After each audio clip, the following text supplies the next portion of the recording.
म्हणाले होते की जर एक सभापती आणि अध्यक्ष असं तुम्हाला तुम्ही भेट घेतली तर तुम्हाला लवकरात लवकर म्हणतात, पण जेव्हा अधिवेशन सुरू व्हायच्या पूर्वी पत्रकार परिषद जेव्हा झाली, सभापती म्हणतात योग्य वेळी योग्य निर्णय घेऊ, म्हणजे अर्थ काय? बघा, शेवटी याच्यामध्ये माझं म्हणणं असं आहे की राजकारण राजकारणाच्या ठिकाणी ठेवा, पण आपण सगळेजण, आपण म्हणजे तुम्ही सुद्धा प्रेस एका अर्थाने आणि आम्ही लोकप्रतिनिधी हे जनतेचे सेवक आहोत. जनतेच्या प्रश्नांना वाचा फोडण्यासाठी म्हणून हे सभागृह आहे, त्यांना न्याय मिळवून देण्यासाठी म्हणून आपण निवडणूक लढवत असतो. ठीक आहे, काही कोण ज्याची संख्या जास्त आहे तो सत्तेवरती बसतो, बाकीचे समोर बसतात. खरं विरोधी हा शब्द माझ्या मते चुकीचा आहे, कारण कोणाचा विरोध, कोणाचा विरोधी हे मी मुख्यमंत्री असताना सुद्धा बोललो होतो. तरी आता ती संज्ञा आहे, जसं ओला दुष्काळी संज्ञा नाही असं मुख्यमंत्री म्हणतात, पण विरोधी पक्षनेता ही संज्ञा असल्यामुळे विरोधी पक्षनेतेपद हे दोन्ही सभागृहामध्ये त्यांनी जाहीर केलं पाहिजे.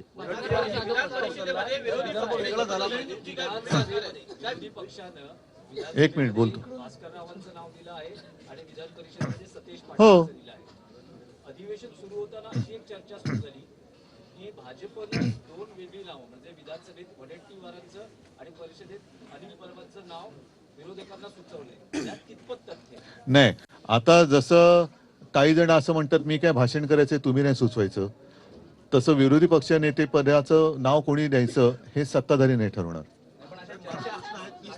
मुख्यमंत्री देवेंद्र फडणवीस यांनी म्हटलं आहे की 3 जूनला शेतकऱ्यांची कर्जमुक्ती करू, यावर आपलं काही?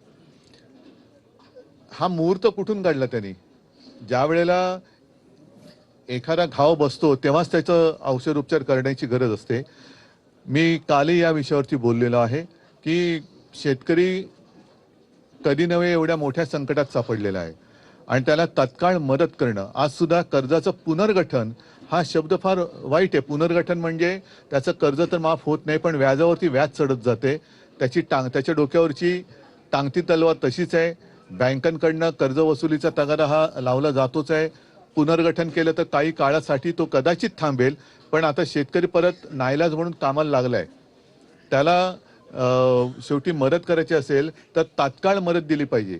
मी मुख्यमंत्री होतो तेव्हा कालही सांगितलं, आजही सांगतो आणि शेतकऱ्याला जाऊन विचारा, मी कोणतेही तसं संकट आलेलं नव्हतं आणि कोणी मागितली नसताना देखील कोणाची चौकशी केवायसी पीवायसी काही नाटकं न करता एक कर्तव्य म्हणून मी शेतकऱ्यांचं 2 लाखापर्यंत पीक कर्ज त्यांना मी त्यातनं मुक्त केलं होतं. म्हणाले होते की मुंबई शेतकऱ्यांच्या बांधावरती त्यांनी चौरे केले, त्यावेळेला ऐतिहासिक पॅकेज सरकारनं जाहीर केलं असं सुद्धा म्हटलं होतं. मात्र अजूनही शेतकरी त्यांच्या आर्थिक मदत. आता आणखीन एक गोष्ट सांगतो. नाही, त्यांच्या बोलण्यावरती काही विश्वास ठेवू नका. ते काय बोलतात त्यांचं त्यांना सुद्धा कळत नाही. सकाळी बोललेलं संध्याकाळी लक्षात नाही, संध्याकाळी बोललेलं सकाळी लक्षात नाही. त्याच्यामुळे ते सोडून द्या. एक महत्त्वाचा मुद्दा हा काल सुद्धा मी उपस्थित केला होता आणि आज सुद्धा करतोय की नागपूर ही आपल्या राज्याची उपराजधानी आहे आणि नागपूरमध्ये अधिवेशन हे विदर्भाच्या व्यथांसाठी, विदर्भाच्या प्रश्नांसाठी घ्यावं असा एक प्रघात आहे.